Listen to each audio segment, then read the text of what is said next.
വാനവില്ലേ നോക്കുകില്ലേ കോടമഞ്ഞിൻ ചെടിലൂടെ. Hi movie മാൻ viewers, കൂടെയുടെ വിശേഷങ്ങളുമായി ഞാൻ ദർശന, ഞാൻ സിദ്ധാർത്ഥ്, ഞാൻ റോഷൻ. അങ്ങനെയൊന്നുമില്ല. നെയ്മീൻ, ചാളമീൻ, അയലമീൻ, ഫിലോപ്പിമീൻ. കഴുകി വെച്ച മീനിലേക്ക് കുറച്ച് മഞ്ഞപ്പൊടിയും ഇഞ്ചിയും ഉപ്പും കൂടെ വെള്ളം ഒഴിച്ചങ്ങ് വേവിക്കണം. കുറച്ച് തേങ്ങയും മുളക് പൊടിയും അരച്ചങ്ങ് ചേർക്കണം. എന്നിട്ട് മീനിങ്ങനെ തിളച്ച് വരുമ്പോണ്ടല്ലോ നല്ല പച്ച മാങ്ങ എടുത്തിട്ട് അരിഞ്ഞങ്ങിടണം. കുറച്ച് ഉലുവയും സവാളയും 2 വേപ്പിലയും താളിച്ചിട്ട്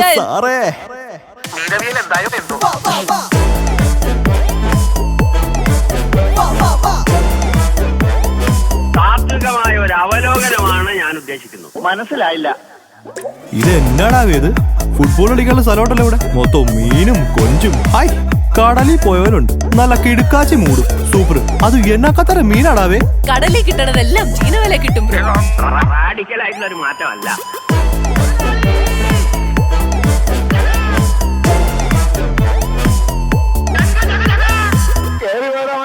നല്ല ഫ്രഷ് മീൻ കഴിക്കണമെങ്കിൽ ചീനവലയിലേക്ക് കേറി വാടാ മക്കളെ. ഈ നാട് ചുറ്റും ചൂളക്കാറ്റെ ഉള്ളിൽ വാതിൽ തള്ളിപ്പോലെ തെന്നി തെന്നി പാറിപ്പോകാനാ. ഈ പൂതിലാകും വെയിലും മഞ്ഞും അന്തിച്ചോപ്പും പൂവും കൊന്നും കാണുവാനായി ഒന്നിച്ചോടാൻ. ഓ നേരം പോണ കണ്ട, ഓ കാലം വായന കണ്ട, ഈ ഉള്ള കയ്യിൽ ചോറും വെള്ളം പോ. ഓ നേരം പോണ കണ്ട, ഓ കാലം വായന കണ്ട, ഈ ഉള്ള കയ്യിൽ ചോറും വെള്ളം പോൽ പറന്നേ ചിറകുകളടിച്ചുയർന്നേ ജീവിതത്തെ ചുംബിച്ചിടാലോ.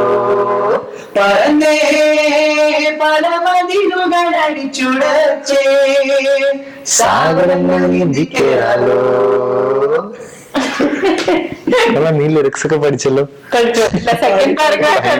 പടം ഇറങ്ങി, ഞാൻ വിചാരിച്ചു പടം ഇറങ്ങി 3 ആഴ്ച കഴിഞ്ഞപ്പോഴത്തേക്കും ലിറിക്സ് അഞ്ജലി അവനെ വിളിച്ചു പറയണം. മാം ഞാൻ പഠിച്ചിട്ടുണ്ട്. നന്നായി, ഗുഡ്, ഓൾ ദി ബെസ്റ്റ്. പിന്നെ പറ.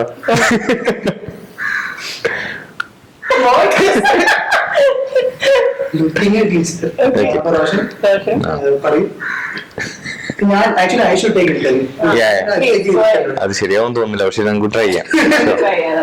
അപ്പൊ റോഷൻ പറയൂ, എങ്ങനെയുണ്ടായിരുന്നു എക്സ്പീരിയൻസ്? എടാ പ്ലീസ്, ഒരു 10-20-25 പ്രാവശ്യം ചോദിച്ചിട്ടുള്ള. അതെ, ആക്ച്വലി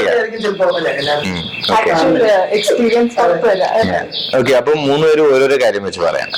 ഈ ബാക്കി പടങ്ങൾ വെച്ചിട്ട് കൂടുതൽ മാത്രം ഉണ്ടായിരുന്ന ഒരു എക്സ്പീരിയൻസ് എന്താണ് എന്നുള്ളത്. എനിക്ക് obviously like it's A biggest project I work on. ഒരുപാട് കാലമായിട്ട് അഞ്ജലി മാമിനോട് വർക്ക് ചെയ്യണം എന്നുള്ളൊരു എക്സ്പീരിയൻസ്, ഒരു ആഗ്രഹം ഉണ്ടായിരുന്നു. അപ്പൊ എനിക്ക് ഏറ്റവും, ഞാനിപ്പോ കൂടെയുടെ ഷൂട്ടിന്റെ സമയത്ത് നടന്നിട്ടുള്ള എല്ലാ കാര്യങ്ങളിലും എനിക്ക് ഏറ്റവും സ്പെഷ്യൽ ആയിട്ടുള്ള ഒരു കാര്യം വാസ് ആ ഒരു, ഞാൻ രാജുവേട്ടനായിട്ടുള്ള ഒരു സീനിന്റെ സമയത്ത് മാം അന്ന് രാവിലെ എൻ്റെ സ്ക്രിപ്റ്റ് AV കൊണ്ട് തന്നു, ഇംഗ്ലീഷിലായിരുന്നു. എന്നിട്ട് മാം എൻ്റെ അടുത്ത് വന്നിട്ട് ഓക്കെ ഈ സാധനം റോഷൻ എങ്ങനെ മലയാളത്തിൽ പറയും എന്ന് പറഞ്ഞ് എന്നെ കൊണ്ട് തന്നെ ട്രാൻസ്ലേറ്റ് ചെയ്യിപ്പിച്ച്, പിന്നെ അതിനകത്ത് 1-2 ചെറിയ കാര്യങ്ങൾ ആഡ് ചെയ്ത്, അങ്ങനെ നമ്മൾ ഒരുപാട് ട്രസ്റ്റ് ചെയ്താണ് as a director ma'am perform ചെയ്യിപ്പിച്ചെടുത്തത്. അപ്പം for me that was a very fulfilling experience. അതായിരുന്നു എനിക്ക് തോന്നുന്നു ഫേവറേറ്റ് തിങ്. Obviously, shooting സമയത്ത് it was great, as you all know. We had fun and obviously working with Rosh and Nazri and all. അവരുടെ കൂടെ തന്നെ dialogues ഒക്കെ പറയാൻ, to act was a difficult task, but still so I had a lot of fun. And Anjali Chechi gave me all the license and കാര്യം പറയാൻ പറഞ്ഞാൽ മതി. More than that എനിക്ക് തോന്നുന്നു പടത്തിൽ ആദ്യമായിട്ടാണ് ഞാൻ ഈ ഒരു ഗ്രൂപ്പ് വർക്ക്ഷോപ്പ് ഒക്കെ ഞാൻ ചെയ്യുന്നത്. For me more than during the shoot it was like the pre. So the workshop was super fun for me. Something like എന്താ പറയാ, I could actually get it. പറയില്ല നമ്മള് ഓക്കെ ഇങ്ങോട്ട് ചെയ്യുമ്പോഴാണ് actually people come together. And okay, വെറുതെ അല്ല ഇങ്ങനെയൊക്കെ exercise ഒക്കെ ചെയ്യുന്നത്. There is a reason behind all this. So I was actually understanding that thing, and that was a brilliant experience. ഞാൻ ഈയിടെ നമ്മൾ അന്ന് ഒരു ഇന്റർവ്യൂവിന്റെ സമയത്ത് ഞാൻ പറഞ്ഞതുപോലെ യു മിസ് ദ വർക്ക്ഷോപ്പ്. അപ്പൊ ഈ വർക്ക്ഷോപ്പിന്റെ ഇടയിൽ വന്നിട്ടുള്ള കുറെ സാധനങ്ങൾ ഇപ്പം പടം കാണുമ്പോഴത്തേക്കിനും അവിടെ ഇവിടെ ആയിട്ട് സ്പോട്ട് ചെയ്യാം. ആ സമയത്ത് വെറുതെ ഇങ്ങനെ ആ 10 ദിവസത്തിനുള്ളിൽ വെറുതെ രസത്തിനെന്നുള്ള രീതിയിൽ ഉണ്ടാക്കിയെടുത്തിട്ടുള്ള കുറെ സാധനങ്ങൾ, ആ കുട്ടികൾ വണ്ടി തള്ളുമ്പോഴത്തേക്കിനുള്ള പാട്ട്, അതൊക്കെ നമ്മൾ ആ പിള്ളേർ ഒരു ദിവസം വർക്ക്ഷോപ്പിലേക്ക് കൊണ്ടുവന്ന് കുറച്ചു നേരം അവരോട് ഫുട്ബോൾ കളിച്ചു. അത് കഴിഞ്ഞിട്ട് നമ്മളെല്ലാം തമിഴ് പിള്ളേരായിരുന്നു. അപ്പൊ നമ്മളൊരു മലയാളം പാട്ട് പഠിപ്പിച്ചു കൊടുത്തു, അവര് നമുക്കൊരു തമിഴ് പാട്ട് പഠിപ്പിച്ചു തന്നു. അങ്ങനെ വന്നതാണ് ആ പാട്ട്. അതും വർക്ക്ഷോപ്പിന്റെ സമയത്ത് ചെയ്തതായിരുന്നു. For me, I mean, like I'm coming. Last I think 2 days ഷൂട്ടിനുണ്ട്. അപ്പോഴാണ് എനിക്ക് ഈ കോള് വരുന്നത്. അപ്പൊ ഇമ്മീഡിയറ്റ്ലി കം ടു ഊട്ടി. അങ്ങനെയാണ് I joined very late into the project. അപ്പൊ I have already heard Roshan പറഞ്ഞ കഥകളും സെറ്റ് എങ്ങനെയാണ്, അല്ലെങ്കിൽ ആൾക്കാർ എങ്ങനെയാണ്, അതൊക്കെ ഞാൻ കേട്ടിട്ടുണ്ട്. And I'm really looking forward because I mean getting to work with Anshuman is a big thing, and for me that was reason enough to take this up. Appa avada vannu I've already this is a bunch of people who have already been together for a workshop, for many days of work together. Appa I didn't expect to come in and immediately like just be comfortable and immediately, but I think there's something about ma'am also that just there is that team feeling from the minute you enter. Everyone feels like you're all working towards the same thing. I came in and you were all people who hung out but immediately felt like and we're all working for the same thing. Another feel happened, and like then it was just a blast. Like it was just like whatever 6 days of freezing in OT, but also a really good time. Actually, even ഈ വർക്ക്ഷോപ്പിന്റെ സമയത്ത് I was very surprised. അവിടെ ചെന്ന് നോക്കിയപ്പോ ഞാൻ വിചാരിച്ച ആക്ടേഴ്സിന്റെ workshop ആയിരിക്കും, പക്ഷെ എല്ലാവരും ഉണ്ടായിരുന്നു. ക്യാമറ ആർട്ട് യൂണിറ്റിലുള്ളവര്. അത് ഞാൻ അങ്ങനെ കേട്ടില്ല. സമയമുള്ളപ്പോഴൊക്കെ മാം ഉണ്ടായിരുന്നു. It makes such എത്രയും difference. Like you can see it in the team itself. I think it's important that like ഇത്രയും ഈ പറഞ്ഞ പോലെ രാവിലെ 5:45 ഊട്ടിയിൽ എണീറ്റ് സെറ്റിൽ പോവാൻ തോന്നണമെങ്കിൽ ആ സെറ്റ് ഒരു എൻജോയബിൾ സ്ഥലമാവണം. കുറെ സ്ഥലത്ത് like for me I'm joined but not that much work. പക്ഷെ ഈവൻ തമിഴിലാണെങ്കിലും sometimes പോയി ആദ്യത്തെ ദിവസമാണ് ആൾക്കാരെ അല്ലെങ്കിൽ ഇത്രയും ആൾക്കാരെ suddenly you don't know who is who, ADs ആരാ ഒന്നും, nobody is introducing or either already there was everyone knew everyone was in it together. അങ്ങനത്തെ ഒരു ഫീൽ. പടം കണ്ടപ്പോ എന്ത് തോന്നി? കാരണം നമുക്ക് ഒബ്വിയസ്ലി നമ്മുടെ ഒരു ഭാഗം മാത്രമേ അറിയത്തുള്ളായിരുന്നല്ലോ. ഞാൻ പറഞ്ഞ പോലെ തന്നെ ഈ വർക്ക്ഷോപ്പ് കാരണം നമുക്ക് എല്ലാരും അറിയാം. അപ്പോൾ ലിറ്ററലി നമ്മളെ നോക്കുമ്പോൾ more than to be very honest, എന്റെ കാര്യം പറയുമ്പോൾ more than my scene I was like this is going to go nice. This is going to go nice. So it was like that involvement should be like, because we know how much they have worked also for this, and everyone was so much into this that എല്ലാവരുടെയും നല്ല രീതിയിൽ പോകണം എന്നൊരു ഇതുണ്ടായിരുന്നു. No one should be like feel bad after this thing. And I think എനിക്ക് തോന്നുന്നു കൂടുതൽ ഏറ്റവും കോമൺ ആയിട്ട് നമുക്ക് കിട്ടുന്ന റിവ്യൂ എന്ന് പറയാൻ all the characters were like good. It was like and alive. Everyone had it was like beautifully done by each and every one of them. So that is something. എനിക്ക് രാജൻ ചേട്ടൻ ഉണ്ടായിരുന്നല്ലോ നമ്മളോട് വർക്ക്ഷോപ്പിന്. അപ്പം രാജൻ ചേട്ടൻ ആദ്യം മുതൽ ഞാൻ എത്തിയ ദിവസം മുതൽ രാജൻ ചേട്ടനുണ്ട്. 10 ദിവസം വർക്ക്ഷോപ്പ് അറ്റൻഡ് ചെയ്തിട്ടുള്ള കുറച്ച് ആൾക്കാരുന്ന് 2 പേര് ഞാൻ രാജൻ ചേട്ടനാണ്. അപ്പൊ ആദ്യ ദിവസം മുതൽ ഞങ്ങള് എല്ലാ കാര്യങ്ങളിലും ഒരുമിച്ചായിരുന്നു. അപ്പൊ ആദ്യം എനിക്ക് ഓർമ്മയുണ്ട് ഞാൻ രാജൻ ചേട്ടനും കൂടെ ഒരു ഇംപ്രോവ് ഒക്കെ ചെയ്തായിരുന്നു വർക്ക്ഷോപ്പിന്റെ 2ാമത്തെ ദിവസം എന്തോ. അപ്പോ എനിക്ക് രാജൻ ചേട്ടന്റെ ക്യാരക്ടർ പടത്തിൽ എന്താണെന്ന് ഒരു പിടിയില്ല.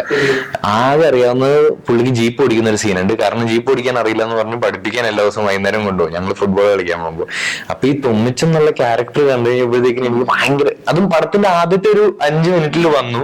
പിന്നെ ഇങ്ങനെ ഇടയ്ക്കിടയ്ക്ക് വരും ആൾക്കാർ. ചില തിയേറ്ററുകളിൽ പോയി കാണുമ്പോൾ നമ്മളിപ്പം കണ്ട 3 ഷോയില് തൊമ്മിച്ചിന് ഭയങ്കരമായിട്ട് ചിരി കിട്ടുന്ന ചില പോയിന്റ്സ് ഉണ്ടല്ലോ. അപ്പൊ അതൊക്കെ കാണുമ്പോഴേക്കും രാജേന്ദ്രനായിട്ട് ഇതുവരെ സംസാരിക്കാൻ പറ്റിയിട്ടില്ല. പക്ഷെ കാണുമ്പോ എപ്പോഴും വിചാരിക്കുമോ അടിപൊളി സൂപ്പറായിട്ട് ചെയ്ത് വിളിച്ചു പറയണം. It's not just Jenny, Joshua, Sophie's character that stays with you. You remember by one, it might be one moment, one line or something, but like all the characters, like Paul Chichi's character and like so many small characters are so well written that it stays with you. Exactly. അത് even in Bangalore ഡേയ്സും എനിക്ക് ഭയങ്കര ഇഷ്ടപ്പെട്ട ഒരു കാര്യമായിരുന്നു. Yeah. പിന്നെ അങ്ങനെയൊന്നുമില്ല. നെയ്മീൻ, ചാളമീൻ, അയലമീൻ, ഫിലോപ്പി മീൻ. കഴുകി വെച്ച മീനിലേക്ക് കുറച്ച് മഞ്ഞപ്പൊടിയും ഇഞ്ചിയും ഉപ്പും കൂടെ വെള്ളം ഒഴിച്ചങ്ങ് വേവിക്കണം. കുറച്ച് തേങ്ങയും മുളക് പൊടിയും അരച്ചങ്ങ് ചേർക്കണം. എന്നിട്ട് മീനിങ്ങനെ തിളച്ച് വരുമ്പോണ്ടല്ലോ നല്ല പച്ച മാങ്ങ എടുത്തിട്ട് അരിഞ്ഞങ്ങിടണം. കുറച്ച് ഉലുവയും സവാളയും 2 വേപ്പിലയും താളിച്ചിട്ട്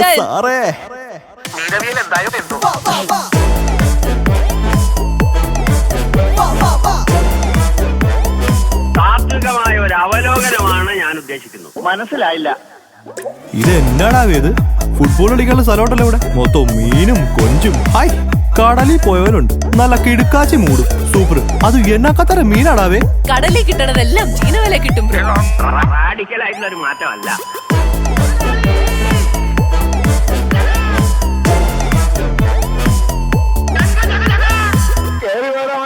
നല്ല ഫ്രഷ് മീൻ കഴിക്കണമെങ്കിൽ ചീനവലയിലേക്ക് കയറി വാടാ മക്കളെ. So, I mean, for me, most of my combinations are obviously with Nazria, and she is one ball of energy. You know, care of the energy, she comes with like that much energy, and like it spreads onto everyone on set. It spreads onto everyone. You know, you catch on to that energy, and for me, it was great to see her. Ingane cheriya karyangalanengilum, just the ease and comfort with which she performs these things. She just has so much fun, and for me that was very nice to watch and lots to learn from. And I didn't have angana athrain, I mean, like parannelu ningade kuda korchu, but other than that, like I didn't have a lot of combination scenes. എനിക്ക് ആ പറഞ്ഞയുടെ ഷൂട്ടിന്റെ ഇടയ്ക്ക് മൊണ്ടാഷസ് shoot ചെയ്ത ഒരു സമയം ഉണ്ടായിരുന്നല്ലോ. ആ സമയത്താണ് ശരിക്കും മറ്റേ അന്ന് എല്ലാവർക്കും വട്ടായിരുന്നല്ലോ സെറ്റില്. ഒരു ദിവസത്തിനുള്ളിൽ ഇത് ഫുൾ അടിച്ചു തീർക്കണം. എല്ലാവരും അങ്ങോട്ടും ഇങ്ങോട്ടും ഓടുന്നു, ഒന്നും മനസ്സിലാവുന്നില്ല. അതിന്റെ ഇടയിൽ ആകെ ലൈക്ക് നസ്രിയക്ക് ഓബിയസ്ലി എല്ലാ ദിവസവും വട്ടാണ്. അപ്പൊ ഈ ഒരു എനർജിയുടെ ഇടയിൽ ഒരു ടെൻഷനും ഇല്ലാണ്ട് അന്നും ബാക്കി ദിവസങ്ങളെ പോലെ തന്നെ എൻജോയ് ചെയ്ത് കളിച്ച് തമാശ പറഞ്ഞ് ഷൂട്ട് ചെയ്ത് നസ്രിയ മാത്രമേ ഉള്ളൂ. ബാക്കി എല്ലാവർക്കും അന്ന് എനിക്ക് ഓട്ടം തന്നെയായിരുന്നു. അങ്ങോട്ടും ഇങ്ങോട്ടും ഓട്ടം. അതായത് അവിടെ പോയിരിക്കുക ഇങ്ങനെയാണ് ഇരിക്കുന്നത്, കാല് താത്തിയിട്ടിരിക്കും. അതായത് and she's constantly making fun of me. കളിയാക്കി 2-3 പ്രാവശ്യമൊക്കെ കെഞ്ചി പറഞ്ഞിട്ടുണ്ട്, ഇപ്പൊ കളിയാക്കരുത് പ്ലീസ്, മറ്റേ പ്രണയത്തിന്റെ ലുക്ക് വർക്ക് ചെയ്തോണ്ടിരിക്കുകയാണ്, ഒന്നും പറയരുത്, ചിരിപ്പിക്കരുത്. So much fun to work.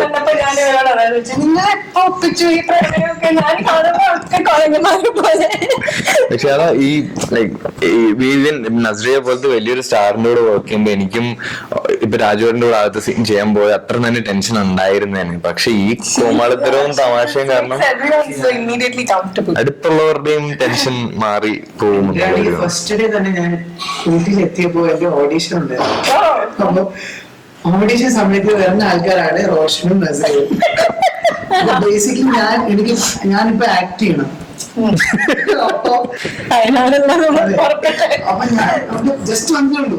Like വന്നിട്ട് കാരണം എനിക്ക് അപ്പൊ തന്നെ അന്ന് തന്നെ സെയിം ഡേ ആയി had to go to Vagamon. Shoot എന്റെ പ്രീവിയസ് പടത്തിന്റെ ഷൂട്ട് ഉണ്ടായിരുന്നു. അപ്പൊ അതുകൊണ്ട് സെയിം ഡേ തന്നെ പോകണമെന്നുണ്ടായിരുന്നു. അല്ലെങ്കിൽ അനിൽ ചേച്ചി വിചാരിച്ചത് അന്ന് ഞാൻ അവിടെ സ്റ്റേ ഒക്കെ ചെയ്തിട്ട് നെക്സ്റ്റ് ഡേ സാവകാശം പറയാം ഇങ്ങനെ ഓഡിഷനും ഇങ്ങനത്തെ കാര്യങ്ങളൊക്കെ. അപ്പൊ ഞാൻ എനിക്ക് തന്നെ പോകണമെന്നുണ്ടായിരുന്നു. അപ്പോ ഇപ്പൊ തന്നെ എടുത്തോ കുഴപ്പമില്ല. പക്ഷെ ഞാൻ വിചാരിക്കാണ്ട് ചിലപ്പോൾ ചേച്ചി ഒറ്റയ്ക്കായിരിക്കും ആക്ട് ചെയ്യാൻ അങ്ങനെയായിരിക്കും. നോക്കിയപ്പോ ഇത് രണ്ടേരും വരുന്നുണ്ട്. ബേസിക്കലി ലിറ്ററലി എനിക്ക് തോന്നുന്നു എന്റെ എല്ലാ സീൻസും നോക്കിയില്ല. എന്റെ 3-4 സീൻസ് എല്ലാം ഞങ്ങള് ആക്ട് ചെയ്ത് അങ്ങനെയാണ് നമ്മൾ അടിയുണ്ടാക്കുന്ന സീൻ, ഹോസ്പിറ്റൽ, എല്ലാ സീൻ എന്റെ ഓഡിഷൻ എടുത്തു. അതെല്ലാം ചെയ്തിട്ടാണ് ഞാൻ ഇറങ്ങിയത്. On my way to Vagamon she called me and told me like നസ്രിയയുടെ കൂടെ എന്ന് പറഞ്ഞാൽ അത് ഭയങ്കര കോമഡിയാണ്. കാരണം basically Nazriya can remember her dialogues also, my dialogues also. ഞാനാണെങ്കിൽ ഫുൾ ഇങ്ങനെ ടെൻഷൻ ആയിരിക്കും. കാരണം നെക്സ്റ്റ് എല്ലാവരും lot of people and waiting. ഞാൻ അവിടെ നടന്നു വരുന്നത് ഫസ്റ്റ് സീൻ നടന്നു വരുന്നത് ഞാൻ I should like act like full on cool bro. രീതിയിലൊക്കെയായിരുന്നു എന്റെ ഒരു acting. And she used to make faces.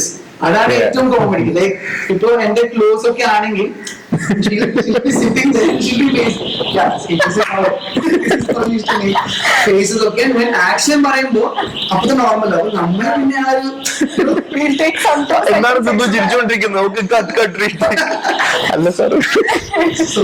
so that was the best part about Nazriya. It's true. പിന്നെ എന്റെ റോഷന്റെ കൂടെ ആയിരുന്നു, and he's a brilliant actor, and so it was fun. So what I feel is that I always used to be very honest. ഞാൻ എപ്പോഴും റോഷനോട് ചോദിക്കായിരുന്നു, ഞാൻ മേഘന ചെയ്യുന്ന കുഴപ്പമില്ല, ഞാനവിടെ ഞാൻ മര്യാദക്ക് ചെയ്യുന്നുണ്ടോ ടെൻഷനിലിരിക്കുന്നതിനായിരുന്നു. നീ ഓക്കെയാണ് ചെയ്യുന്നത് ഈ ഷോട്ട്. അടിപൊളിയായിരുന്നു. നല്ല it was like a team work and we had fun. Even like നമ്മള് ഉള്ളിലുള്ള നമ്മൾ തമ്മിലുള്ള കെമിസ്ട്രി തന്നെ വർക്ക് ചെയ്യുന്ന എല്ലാവരുമായിട്ടും ഉള്ളത് ഹ്യൂജ് പ്ലസ് ആക്ച്വലി. ചെയ്ത് വരുമ്പോഴത്തേക്കിനും നമ്മൾ ചുറ്റും നിൽക്കുന്ന എല്ലാവരും അത്ര തന്നെ സപ്പോർട്ടീവ് ആവുമ്പോൾ And also just generally everyone seemed approachable. എല്ലായിടത്തും എന്തെങ്കിലും സംസാരിക്കണമെങ്കിൽ anyone is at your അങ്ങനെ feel was there in that. എല്ലാവരും ഭയങ്കര ഹാപ്പി ആയിരുന്നു സെറ്റില്. ഈ മാമിന്റെ പടങ്ങളിലും മാമിന്റെ സെറ്റിലും എല്ലാം ഉള്ള ഒരു സാധനമായി. എനിക്കറിയില്ല, മറ്റേ ഓബ്വിയസ്ലി ബാംഗ്ലൂർ ഡേയ്സ് ആയിട്ട് യു ആർ അസോസിയേറ്റഡ്, പക്ഷെ സെറ്റിൽ നീ പോയിട്ടുണ്ടോ? അപ്പൊ ഈ ഇതിന്റെ വർക്ക്ഷോപ്പ് ആദ്യം തുടങ്ങിയ ദിവസം എനിക്ക് ഓർമ്മയുണ്ട് മാം പറഞ്ഞത് ബാംഗ്ലൂർ ഡേയ്സ് ചെയ്യുന്നതിന് മുമ്പ് ഞങ്ങൾക്ക് ഇങ്ങനെ ഒരു വർക്ക്ഷോപ്പ് ഉണ്ടായിരുന്നു, പക്ഷെ ഫോർ ആക്ടേഴ്സ് അലോൺ. അപ്പൊ അന്ന് ഞാൻ വിചാരിച്ചതാണ് അടുത്ത പടത്തിന് മൊത്തം ടീമിനെ വിളിച്ചിട്ടൊരു വർക്ക്ഷോപ്പ് നടത്തുന്നത്. ആൻഡ് അതെങ്ങനെ like it does translate in to the film. ഇപ്പോഴും പടം കാണുമ്പോൾ ഇറ്റ്സ് ഇപ്പൊ ബാംഗ്ലൂർ ഡേയ്സ് പോലെ ഒരു എന്റർടൈനർ അല്ല, ഒരു കോമഡി പടം അല്ല. അപ്പോ in spite of that, in spite of the kind of story കൂടെ ടെൽസ്, ഇപ്പം ഇഫ് ഓഡിയൻസ് തിയേറ്ററിൽ നിന്ന് തിരിച്ച് ഹാപ്പി ആയിട്ടാണ് പോകുന്നതെങ്കിൽ that has something to do with the happiness that we all had also. It's like a process for her. Like everything is like a process for her. I remember that she was saying that I don't know that how people make films so effective. It's very difficult for her. So basically I think that it's like a process for her. Speaking of process, നിന്റെ scenes ഒക്കെ എങ്ങനെയായിരുന്നു? എപ്പോഴാണ് നിനക്ക് script കിട്ടിയത്? How did she prepare U? ഞാൻ ഓഡിഷന്റെ സമയത്ത് ഒരു rough സംഭവം ഉണ്ടായിരുന്നു. ഓട്ടൊന്നും ഇതൊക്കെ തന്നെ ആയിരിക്കും. പിന്നെ ഞാൻ എപ്പോഴും വിളിച്ചു ചോദിക്കുന്ന സംഭവം എന്ന് പറഞ്ഞാൽ പെട്ടെന്ന് തന്നെ ഒരു സ്ക്രിപ്റ്റ് ഒക്കെ കിട്ടിയാൽ കുറച്ച് പഠിച്ചു. അപ്പൊ അതൊരു constantly I use to ask. And പക്ഷെ she was very, to be very honest, ഇപ്പൊ ഞാൻ സംസാരിച്ചൊക്കെ എന്റെ പോലെ തന്നെയാണ് സംസാരിച്ചത്. വെറുതെ ഒരു പുതിയ ഭയങ്കര വാക്കുകളൊന്നും ഞാൻ യൂസ് ചെയ്തിട്ടില്ല. ഞാൻ ഭയങ്കര ഈസി ആയിട്ട്, അത് ഇംഗ്ലീഷും ഉണ്ടായിരുന്നു, അത് മലയാളം ഉണ്ടായിരുന്നു. സോ ചേച്ചി പറഞ്ഞു just talk the way you can. It was very easy for me like that.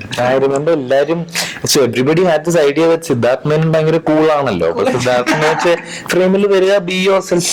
കുറച്ച് കഴിഞ്ഞപ്പോ എനിക്ക് മനസ്സിലായത് ഇവൻ ആക്ച്വലി ഇവർ ഉദ്ദേശിക്കുന്ന ടൈപ്പ് ആളെ അല്ല, ഇവൻ ഭയങ്കര പാവമാണ്. അപ്പൊ then I realized ഇത് ഭയങ്കര ബുദ്ധിമുട്ടായിരിക്കുമല്ലോ ഈ, because ഷോൺ എന്ന് പറയുന്ന character is nothing like you actually, and he's very full of himself, he's very sure. ഞാനാണെങ്കിൽ ഇപ്പൊ ഓഡിഷൻ സമയത്ത് ഇനി വന്നിരിക്കുമ്പോ ഞാൻ ഇങ്ങനെ ഇരിക്കുകയാണ്. രാജാവിനെ പോലെ ഇരിക്കും, ഒരു അഹങ്കാരിയെ പോലെ ഇരിക്കും. It's a lot of fun. Even എനിക്കും സ്ക്രിപ്റ്റ് ആദ്യം കൃഷിന്റെ സീൻസ് എല്ലാം ഒരുമിച്ച് തന്നിരുന്നു. ഓബിയസ്ലി ഇത് എപ്പോഴാണ് എവിടെ സംഭവിക്കുന്നത് എന്നൊന്നും അറിയില്ല. പക്ഷെ സീൻസ് മാത്രം വായിച്ചു നോക്കി ഏകദേശം ഒരു ഐഡിയ കിട്ടി. കുറച്ച് മലയാളത്തിലും കുറച്ച് ഇംഗ്ലീഷിലുമായിരുന്നു. പിന്നെ ഓരോ സീനും ഷൂട്ട് ചെയ്യുന്ന ദിവസം കൺസിഡറബിളി നല്ലപോലെ മാറിയിട്ടുണ്ട്. ഡയലോഗ്സ് മാറിയിട്ടുണ്ട്, ചില സാധനങ്ങൾ ഓൾറെഡി അതിന് മുമ്പ് മാറിയിട്ടുണ്ടാവും. ഷൂട്ട് ചെയ്ത് വരുന്ന രീതിയിൽ കുറച്ചൊക്കെ ചേഞ്ച് ആയി. അപ്പൊ മൊത്തത്തിൽ ഭയങ്കര ഓർഗാനിക് ആയിട്ടുള്ള, ഈ പറഞ്ഞ പോലെ എഴുതി തരുന്ന വാക്കുകൾ തന്നെ പറയണം എന്നുള്ളൊരു സാധനം ഒട്ടും ഉണ്ടായിരുന്നില്ല. For me, I think when for the speech. Memorial mumbate. So also that's when on the, I think some 10-15 minutes back is when I'm seeing the എനിക്ക് അപ്പോഴും പറഞ്ഞിട്ടുള്ളത് ഇത്ര ഉണ്ടായിരുന്നുള്ളൂ. There is this one scene and then you're a really good friend. That was what I just jumped on. Appo when I got the scene, it was written in English and Malayalathil. However you want to say it, think about it. I'll just think sometime. I'll just say everything and come to you. And then I went to Roshan and we were like, I was doing my round of what I think I should say and everything. He added some things. We both did a little bit of a thing, and then man came and like, you know, when I started saying it, I automatically like choked a little and like got a little sad, and then man said, this is fine, just say what you're saying, it's fine, it's all right, okay, I don't have anything to say, and then she went. So I was like, okay, just I'm dying to hear you say something. പക്ഷെ ആ സീനും എനിക്ക് ഭയങ്കര ഇപ്പോഴും ഓർമ്മ വെക്കുന്ന ഒരു സാധനം, നമ്മൾ പറഞ്ഞ് ഷൂട്ട് ചെയ്തിട്ടുള്ള അടുത്ത വീക്കെൻഡ് ആണെന്ന് തോന്നുന്നു shooting the scene and that song. പടം കണ്ടിട്ടില്ലാത്തവരുണ്ടാവും. So the second song. പക്ഷെ പറഞ്ഞ് ഷൂട്ട് ചെയ്തപ്പോഴുള്ള ആ കോളേജിലും ആ ഏരിയയിലും അതേ ലൊക്കേഷനുമാണ്, എക്സാക്ട്ലി ദ സെയിം സ്പോട്ട്. അവിടെ ഉണ്ടായിരുന്ന ആ ഒരു എനർജിയേ അല്ല. ഈ രണ്ടാമത്തെ ദിവസം തിരിച്ചു വന്നപ്പോഴത്തേക്കിനും in everything that they done, അവിടുത്തെ ആൾക്കാരാണോ സീനിന്റെ എനർജിയാണോ മൊത്തത്തിൽ ഫുൾ ഭയങ്കര ഒരു ഫുള്ളി ട്രാൻസ്ഫോം ആയിട്ടുണ്ടായിരുന്നു. And that's why it wasn't a difficult thing to get into it. So as an actor, it was it just came like it's not like I, you know, when I had to do the speech, it happened very like, How was the song shoot experience, especially Roshan? Also slow motion. Slow motion. പറഞ്ഞ was a lot of fun. പക്ഷെ അതിനകത്ത് വേറൊരു കാര്യം എന്ന് വെച്ചാൽ എനിക്ക് prepare ചെയ്യാൻ ഭയങ്കര ഇഷ്ടമാണ്. അപ്പം പറഞ്ഞയുടെ ലിറിക്സ്, അതിന്റെ ട്രാക്ക്, അതില് പ്ലേ ചെയ്യേണ്ട ബാൻജോ ബിറ്റ്സിന്റെ വീഡിയോ എല്ലാം എനിക്ക് നേരത്തെ കിട്ടിയിട്ടുണ്ട്. അപ്പൊ I had about A month പറഞ്ഞേക്ക് പ്രിപ്പയർ ചെയ്യാൻ. അപ്പം മറ്റേ ചപ്പ് കിടന്ന് മറ്റേ ബാൻജോ അത് ഇത് കൈ ഇങ്ങനെ മൂവ് ചെയ്യുമ്പോൾ ഇവരിൽ ഇങ്ങനെ ആവരിൽ അങ്ങനെ എല്ലാം പഠിച്ചു. അവിടെ ചെന്ന് കഴിയുമ്പോൾ ഒറ്റ ഷോട്ടിലും കൈയും ബാൻജോ ഒന്നും കാണുന്നില്ല. പിന്നെ ഷൂട്ട് ചെയ്യാനൊരു ആ സമയത്ത് അത് കാരണം ഒരു കോൺഫിഡൻസ് ഉണ്ടായിരുന്നു. നമുക്ക് ഫുള്ള് ലോങ് ഷോട്ട്സ് പോകാറുള്ളൂ പ്രത്യേകിച്ചും. അപ്പം ക്യാമറ ഇതില് വന്നാലും എനിക്ക് ചെയ്യാനുള്ളത് ഷുവറായിട്ട് അറിയാം എന്നുള്ളൊരു കോൺഫിഡൻസ് ഉണ്ട്.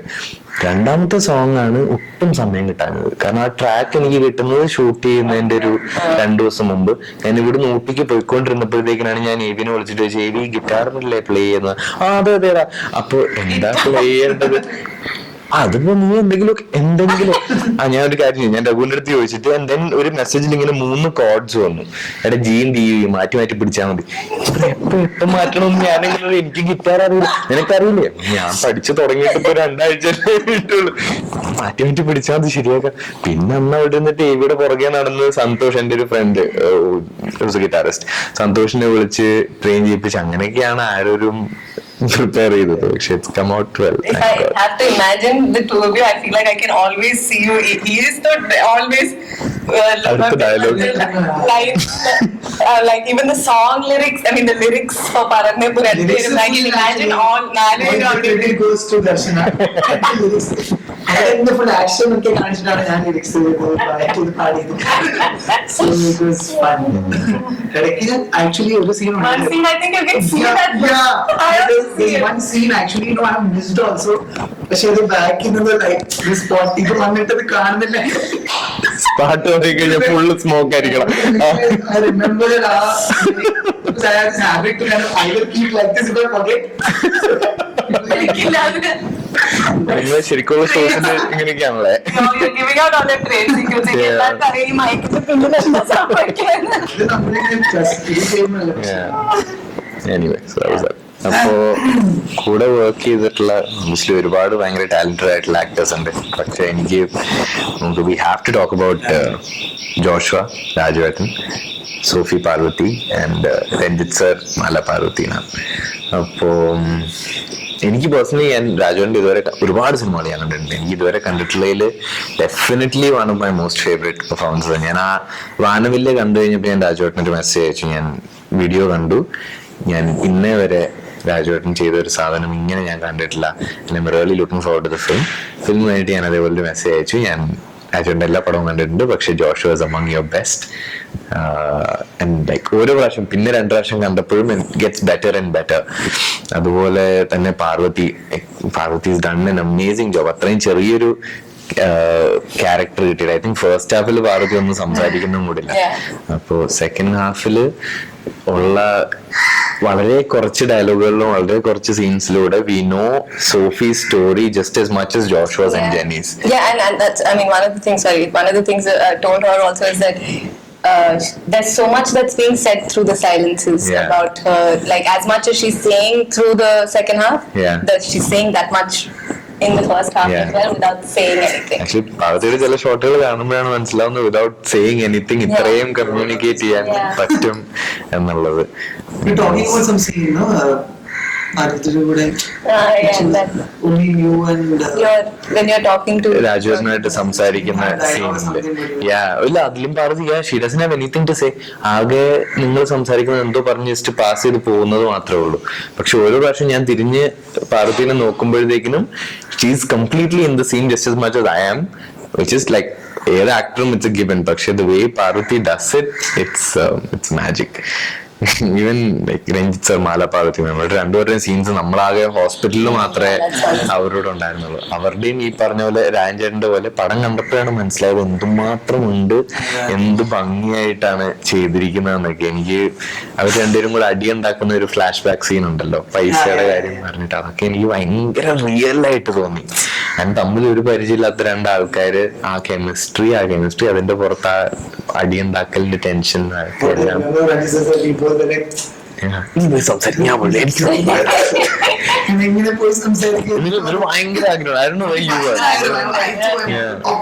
എനിക്ക് തോന്നുന്നു ഞങ്ങളുടെ ഷോട്ട് ആയിട്ടില്ല, ഞങ്ങൾ വരുന്നതായിട്ടില്ല. അതിന് മുമ്പ് ജെന്നി വാനിയും ഒക്കെ ഉള്ളത് ഷൂട്ട് ചെയ്യാണ്. രഞ്ജിത്ത് സാറിന്റെ ആയിട്ടില്ല.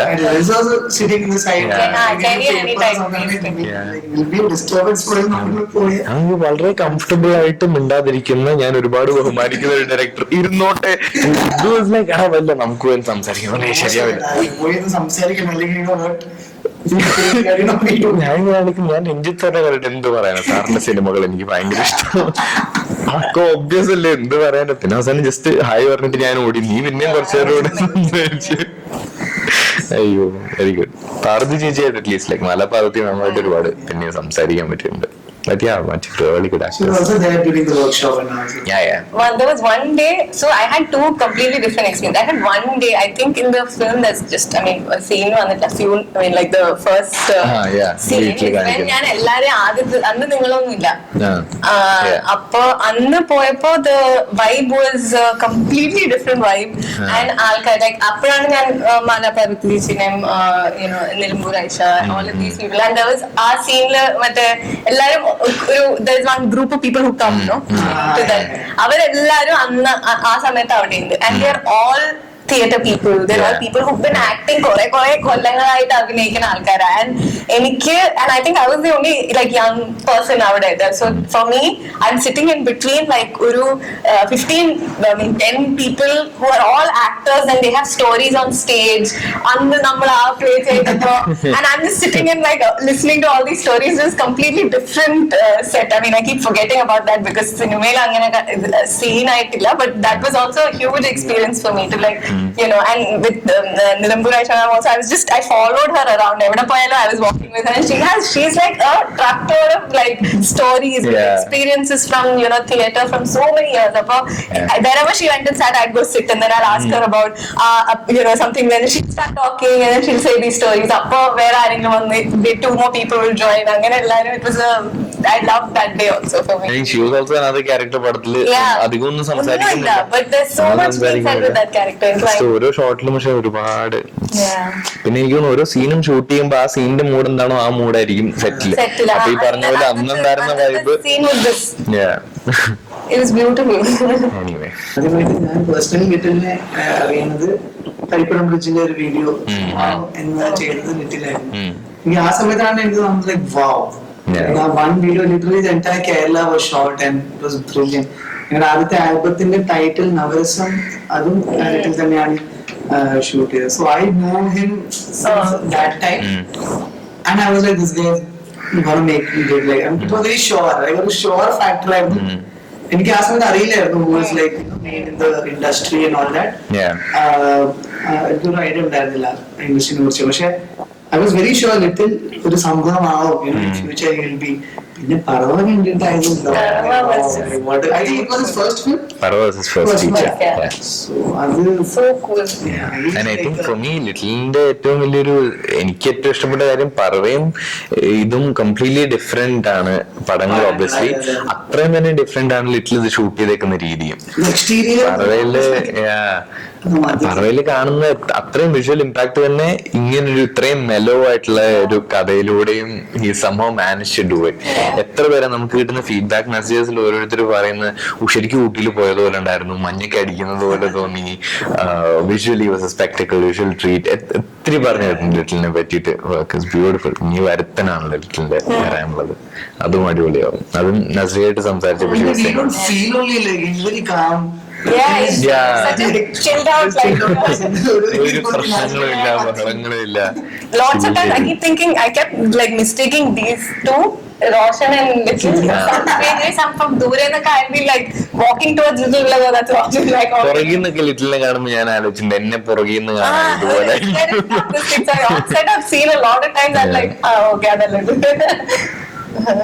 രണ്ട് പാട്ടില്ലേ 2 songs Raghu Dixit ആണ് ചെയ്തത്. പിന്നെ RR of the film also is done by Raghu Dixit. Yeah. And I think this was his first film in Malayalam industry. Yeah. Not 24 കാലത്തില് എന്റെ ചേട്ടനാണ് ആദ്യമായിട്ട് ഒരു മലയാളം പാട്ട് Raghu Dikshit പാടിപ്പിച്ചത്. So after that, this is his first film in Malayalam. Yeah. And I think he has done a beautiful work. I can't imagine any other music, like any other, like it's just, Yeah. it just seems perfect for the film. Like, Yes. Especially Paranne, like we had a lot of fun. അതും നമ്മള് literally ഞങ്ങള് രാവിലെ തൊട്ട് വൈകുന്നേരം വരെ രാത്രി വരെ shoot ചെയ്തു ആ പാട്ട്. And still everyone was like full on energetic and full on happy. That only അതന്നെ is a big example that how beautiful the song is. And the BGM was also so like ഓരോ സീനിനും correct വേണ്ട സാധനങ്ങൾ വളരെ minimal and അത്രയും തന്നെ apt ആണ് M Jayachandran സാറിന്റെ songs. എനിക്ക് ഇപ്പോഴും പടം കാണുമ്പോ മിന്നാമിന്നി വരുമ്പോ ഭയങ്കര സന്തോഷമാണ്. ആ ഒരു മാനവില്ലേ. cinema കണ്ടാകുമ്പോ it's mostly Minnamini. I think it's just because that's coming again. Also പടം തീരുമ്പോ മിന്നാമിന്നി plays. Just leaving with that song. Yeah. It's just so nice. Beautiful. The songs were like എന്താ പറയാ apt for the film. It was not like overboard or like ഒരു And it's a new sound also. നമ്മള് സാധാരണ കേൾക്കുന്ന even പറഞ്ഞ ഒരു fast പാട്ടിന്റെ സാധാരണ കേൾക്കുന്ന ഇൻസ്ട്രുമെന്റ്സും അല്ല യൂസ് ചെയ്തിരിക്കുന്നത്. മൊത്തത്തിൽ ആ ഒരു വേറൊരു ഫ്ലേവർ ആയതിന്റെ ഒരു ഫ്രഷ്നെസ് ഉണ്ട്. കൂടെനെ പറ്റി സംസാരിച്ച് തുടങ്ങി കുറച്ചു നേരം കഴിഞ്ഞപ്പോഴത്തേക്കിനും ക്യാമറ ഉണ്ടെന്നും ഓഡിയൻസിനോടാണ് സംസാരിക്കുന്നു എന്നുള്ള കാര്യം ലൈറ്റായിട്ട് മിസ്സായി പോയി. അപ്പോ ഒട്ടും കോണ്ടെക്സ്റ്റ് തരാണ്ട് വെറുതെ വലിച്ചു വരി ഒരുപാട് എന്തെങ്കിലും പറഞ്ഞിട്ടുണ്ടെങ്കിൽ സോറി. പക്ഷെ അങ്ങനെയല്ല സിനിമ. എല്ലാരും ഉറപ്പായിട്ടും പോയി കാണണം. കണ്ടിട്ടില്ല എങ്കിൽ കണ്ടിട്ടുള്ളവരോട് അഭിപ്രായം ചോദിക്കാം കോൺഫിഡന്റ് ആയിട്ട്. ഞങ്ങൾക്ക് വളരെ നല്ല ഫീഡ്ബാക്ക് ആണ് കിട്ടുന്നത് കേരളത്തിൽ നിന്ന് പുറത്തുനിന്നൊക്കെ. അപ്പോൾ please go watch the film. Please tell your friends to watch the film. Will definitely like it. Thank U.